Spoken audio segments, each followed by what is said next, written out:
বিসমিল্লাহির রহমানির রহিম। আসসালামু আলাইকুম প্রিয় দর্শক, welcome back to my channel. স্বাগতম জানাচ্ছি তুবা ফুডিজে। বরাবরের মতো আমি আবারও হাজির হলাম নতুন একটা রেসিপি নিয়ে।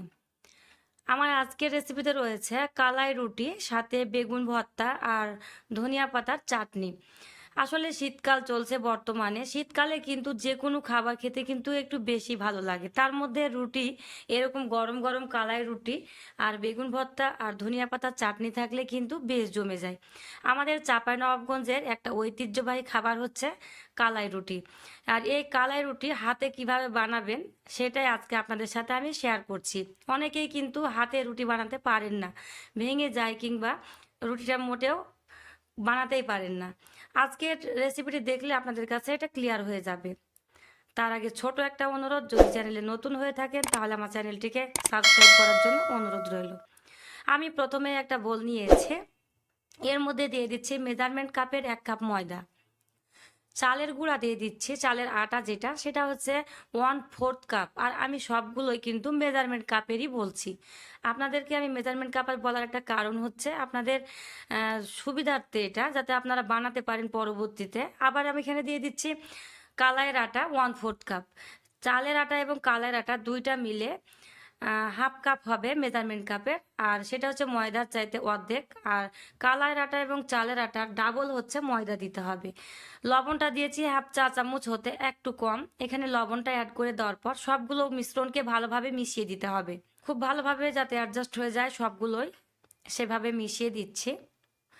এইবার আমি অল্প অল্প করে পানি অ্যাড করে দিয়ে একটা ডো তৈরি করে নিব। তবে হাতে রুটি বানানোর ক্ষেত্রে অবশ্যই এই ডোটাকে একটু নরম করে করতে হবে, মেখে নিতে হবে।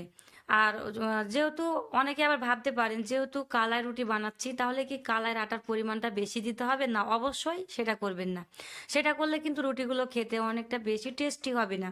আর আমি যে পরিমাপটা বলে দিলাম এই মাপ অনুযায়ী কালাই রুটি বানিয়ে দেখবেন, খুবই ভালো লাগবে। আর আমি তো প্রতিদিনই বানাই, রাতে সকালে দুই বেলা। শীতের শীতের সময় কিন্তু দুই বেলা রুটি বানাতে হয়, আর গরমের সময় আমি শুধুমাত্র সকালে রুটিটা বানিয়ে থাকি।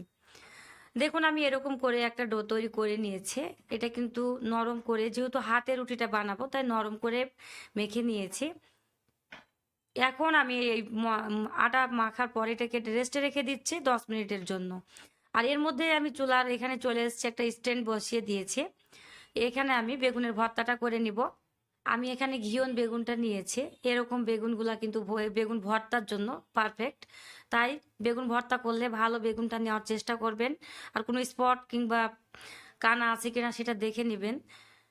তারপর আমি স্ট্যান্ডের উপর বসিয়ে দিয়েছি, চুলার জালটাকে আমি অন করে দিয়েছি। তারপরে বেগুন দুইটাকে আমি একসাথে পুড়িয়ে নিচ্ছি। আর চুলার আঁচটাকে হাই আঁচে দিয়ে কিন্তু বেগুনগুলোকে পুড়িয়ে নিতে হবে। বিশেষ করে যারা পোড়া বেগুনের ভর্তা খেয়েছেন তারা জানেন এটার টেস্টটা আসলে কতটা ভালো। অনেকেই কিন্তু পানি দিয়ে সেদ্ধ করে বেগুনের ভর্তা বানায়, সেটার চাইতে কিন্তু এটা অনেক গুণ বেশি টেস্টি হয়। আপনারা বাসায় অবশ্যই অবশ্যই একবার ট্রাই করে দেখার অনুরোধ রইল। আমি দুইটা বেগুনকে ভালোভাবে পুড়িয়ে নিয়েছি, আর এটা কিন্তু এভাবে পুরানোর সাথে সাথে ভেতরটা বেশ ভালোভাবে সেদ্ধ হয়ে গিয়েছে। এখন এই বেগুন দুইটাকে আমি নামিয়ে ঠান্ডা হতে রেখে দিচ্ছি। এখন আমি চুলায় একটা প্যান বসিয়ে দিয়েছি, এর মধ্যে আমি তেল দিয়ে দিচ্ছি পেঁয়াজ কাঁচামরিচ ভাজার জন্য। তেলটা গরম হয়ে আসলে এর মধ্যে দিয়ে দিচ্ছি একটা মিডিয়াম সাইজের পেঁয়াজ কুচি, কাঁচামরিচ 4 থেকে 5টা। তারপর পেঁয়াজ কাঁচামরিচগুলোকে ভালোভাবে ভেজে নিচ্ছি, তবে অনেক বেশি ব্রাউন কালার করে ভাজার দরকার নেই, এগুলো হালকা ব্রাউন কালার করে ভেজে নিচ্ছি। পেঁয়াজগুলো আমি এরকম কালার করে ভেজেছি। তারপর চুলার জালটাকে বন্ধ করে দিয়েছি এবং এটাকে এখন আমি নামিয়ে নিচ্ছি। এখন আমি এই পুড়িয়ে রাখা বেগুনগুলোকে ঠান্ডা করে নিয়েছি এবং এগুলোকে আমি ছিলে নিচ্ছি। এবার পুড়িয়ে দেওয়ার পর যদি কিছুক্ষণ ঠান্ডা হয়ে যায় তারপর এটা ছিলতে বেশ ভালোই লাগে, অল্পতেই উঠে আসে এই চামড়াগুলো খুব সহজে। খুব ভালোভাবে পরিষ্কার করে নিতে হবে। আমি দুইটা বেগুনকে সেমভাবে পরিষ্কার করে নিয়েছি। তারপর আমি আপনাদেরকে দেখিয়ে দিচ্ছি যে আসলে ভিতরে কোনো পোকা আছে কিনা, কারণ বেগুনের মধ্যে যত ভালো বেগুনই হোক না কেন পোকা থাকতে পারে, সেটা কিন্তু একবার চেক করে নেবেন। বেগুন যত ভালোই হোক, এই যে এই মাথাটা এভাবে খুলে আসবে, হাত দিয়ে টান দিলে। দুইটারই আমি খুলে দিয়েছি। এবার আমি অ্যাড করে দিচ্ছি ভাজা কাঁচামরিচ আর পেঁয়াজ কুচি। 1 চা চামচ লবণ দিয়ে দিচ্ছি, দুইটা বেগুনের জন্য 1 চা চামচ লবণই যথেষ্ট। 1 চা চামচ কাঁচা সরিষার তেলটা দিয়ে দিচ্ছি। এটা দিলে কিন্তু ভর্তাটা অনেক বেশি ভালো লাগে খেতে। আর বিশেষ করে বেগুন ভর্তাটা যদি এইভাবে করা হয়, আমি যে প্রসেসটা বলে দিচ্ছি, এইভাবে বেগুন ভর্তা করলে এটা কিন্তু সত্যি ভোলার নয়। এর স্বাদটা একবার খেলে যে কেউ বারবার খেতে চাইবে। তারপর সবগুলোকে ভালো করে হাত দিয়ে এভাবে মেখে নিতে হবে। তারপরে বেগুন ভর্তাটা কিন্তু আমার একেবারে রেডি। আমি খুব ভালোভাবে ভর্তাটা বানিয়ে নিয়েছি এবং লবণটা একবার চেক করে নিয়েছি। ভর্তাগুলোকে আমি অন্য একটা প্লেটে ঢেলে নিচ্ছি পরিবেশনের সুবিধার্থে। আমার ভর্তাটা একদমই রেডি। এটাকে এখন আমি সাইডে রেখে দিচ্ছি।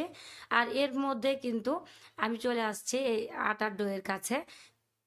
এই যে দেখুন, হাতে যদি লেগে যায় এই আটাগুলো, সেক্ষেত্রে একটু তেল হাতে মেখে নিতে হবে। তারপর এটাকে ভালোভাবে মুথে নিতে হবে। আগের তুলনায় আটাটা আরও বেশি ভালোভাবে সেট হয়ে গিয়েছে। এ পর্যায়ে এখান থেকে আমি লেচি কেটে নিচ্ছি, তবে খুব ভালোভাবে মুথে নিতে হবে। আপনি এই আটার ডোটাকে যত ভালোভাবে মুথে নিতে পারবেন, আপনার রুটিটা কিন্তু ততটাই পারফেক্ট হবে। তারপর আমি এখান থেকে 3টা লেচি কেটে নিয়েছি সমানভাবে। এখন আমি একটা লেচি নিয়ে দেখিয়ে দিচ্ছি কিভাবে রুটি বানাবেন। আমি একটা দিয়ে দেখাবো। আমি যেহেতু হাতে রুটি বানাবো, তাই এই ময়দা মেখেছি নরম করে। আর নরম করে না মাখলে কিন্তু হাত দিয়ে সরাতে পারবেন না। তারপরে আমি একটা লেচিকে ভালো করে গোল করে নিয়েছি, একটা লই তৈরি করে নিয়েছি। আর তারপরে আমি শুকনো ময়দা মেখে দিচ্ছি ওপরে। এটা কিন্তু চাইলে পানি দিয়েও করতে পারেন। আমার কাছে এটাই বেশি কমফোর্টেবল মনে হয়, তাই আমি ময়দা মেখে এই রুটিটা বানিয়ে নিচ্ছি। এভাবে হাত দিয়ে প্রথমত এই সাইডটা সরিয়ে দিতে হবে। আর এভাবে কিন্তু বানাবেন, এটা স্কিপ করবেন না। খুব মনোযোগ সহকারে দেখুন আমি ঠিক কিভাবে বানাচ্ছি। তারপরে এভাবে হাতে নিয়ে 2 হাতের তালু দিয়ে এভাবে আস্তে আস্তে ঘুরিয়ে দিতে হবে। অনেকের প্রশ্ন, রুটি বানানোর সময় রুটি ছিঁড়ে যায় কিংবা ভেঙে যায় কিংবা লেগে যায় হাতে।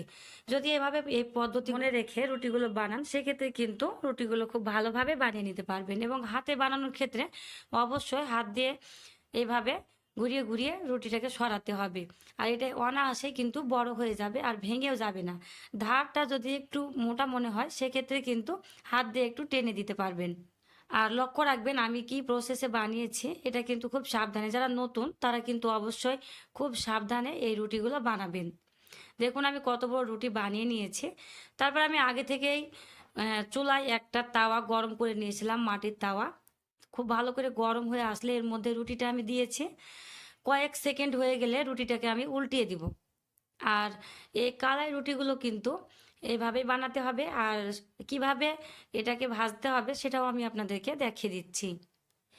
তারপরে সাইডগুলো অনেক সময় হয় না ভালো করে, তখন সাইডগুলোকে হাত দিয়ে চেপে চেপে একটু ঘুরিয়ে ঘুরিয়ে দিয়ে সেঁকে নিতে হবে। আর এই কালাই রুটি কিন্তু মুচমুচেই হয়, দারুণ মজার হয়। আর মাঝে মাঝে উঁচু করে দেখবেন ওই পাশটা হয়েছে কিনা। তারপরে এটাকে তুলে নিতে হবে। তবে রুটিগুলো পুড়িয়ে দেওয়া যাবে না, মুচমুচে হবে আর ব্রাউন কালার হবে। এভাবে উল্টিয়ে দিচ্ছি এবং আরেকবার আমি দেখিয়ে দিচ্ছি। দেখুন রুটিগুলো কিন্তু ব্রাউন কালার হয়ে গিয়েছে, পুড়ে যায়নি আর মুচমুচে হয়েছে। দারুণ মজার হয়েছে এই রুটিগুলো। এখন আমি রুটিটাকে তুলে নিচ্ছি। আমি সবগুলো রুটিকে সেমভাবে বানিয়ে নিয়েছি আর দারুণ হয়েছে রুটিগুলো। আমাদের কিন্তু চাঁপাইনবাবগঞ্জের একটা ঐতিহ্যবাহী খাবার হচ্ছে এই কালাই রুটি। দূর দূরান্ত থেকে অনেক মানুষ আসে এই রুটি খাওয়ার জন্য। যারা খেয়েছেন তারা হয়তো বুঝতে পারছেন এই কালাই রুটিটা কতটা পারফেক্ট হয়েছে। আর এই কালাই রুটির সাথে যদি বেগুন ভর্তা এবং এই ধনিয়া পাতার চাটনি থাকে তাহলে তো বেশ জমে যায়। আমি আশা করছি আমার আজকের রেসিপি আপনাদের কাছে ভালো লাগবে। যদি ভালো লাগে তাহলে আমার চ্যানেলটিকে এবং আমার ভিডিওটিতে একটা লাইক করতে ভুলবেন না। আর যারা চ্যানেলে এখনও নতুন তারা আমার চ্যানেলটিকে সাবস্ক্রাইব করার জন্য অনুরোধ রইল। আর সবাই অনেক অনেক ভালো থাকবেন। আজকের মতো এখানে বিদায় নিচ্ছি। আবারও দেখা হবে নতুন কোনো রেসিপিতে। আল্লাহ হাফেজ।